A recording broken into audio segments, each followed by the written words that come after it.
excellent and very informative speech. I just wanted to have you elaborate more on the international context for this. So ecological mismanagement is clearly a pressing issue and an existential one in the southern Azerbaijan case.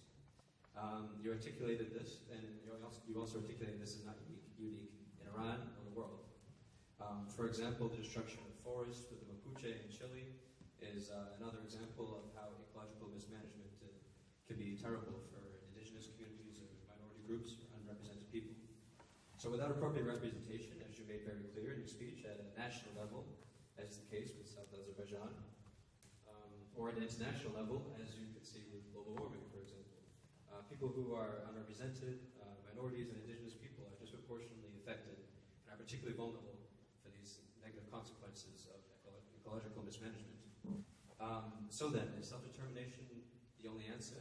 You made clear in your speech that you think that international cooperation is a good thing and that there should be more support for grassroots movement in southern Azerbaijan, and I completely agree, and that's absolutely correct.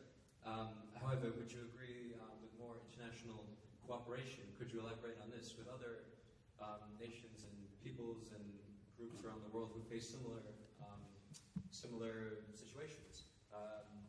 You elaborated that in Iran this would be the case, but would it make sense to do this in a worldwide atmosphere? For example, this very forum that we have now is a good example of this. We can spread ideas and address this problem that people face together.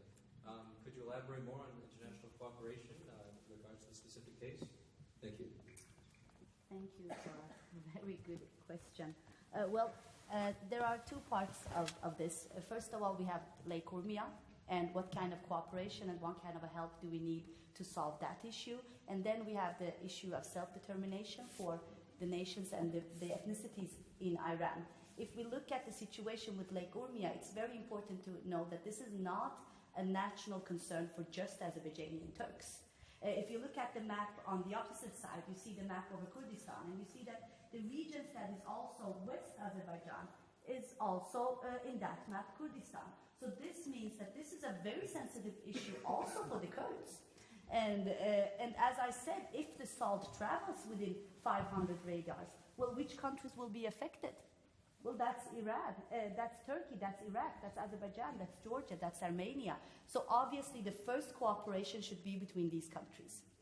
And now that we don't have it, I believe that it's the international community's responsibility to not only press upon Iran, but also the neighboring countries to react and to press Iran also, because we know that when this question comes up in the media and in international organizations, then they try to do something about it. They start to talk about it.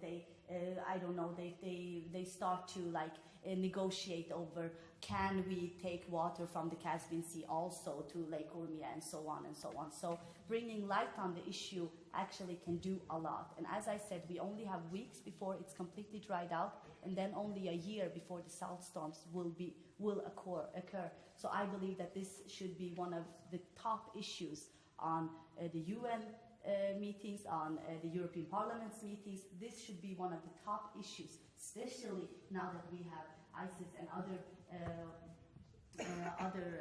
issues in the region, because we are talking about 15 million people being directly affected by the salt storms. 15 million people. Where are these people going to go? You cannot live under salt storms. And with the salt being radioactive, you will not be able to use the earth afterwards. You will not be able to grow anything on the earth. So what will happen with this region when these salt storms will occur? It's not a question of if, it's a question of when it will occur. So that's the one part of it. The other one is the issue of self-determination for the different nations, and in this South Azerbaijan, in Iran. I believe that it would be very hard for the international community to create a solution for that issue directly. That's why I said that they should just support the grassroots movements. This is something that we need to do within Iran with the different nationalities, with the different ethnicities. And the first step is obviously a democratical structure. I do not believe that Rouhani will be so democratic that he will just arrange for free elections. So we need to press them into doing so, and in that I believe that the international embargoes is a key role, and that is something that we need to press even more in order to make Rouhani act and to bring a platform where the other ethnicities and the other groups can try to solve the issue of self-determination in Iran. Yes. Very eloquent. Yeah, thank you. Thank you for that answer.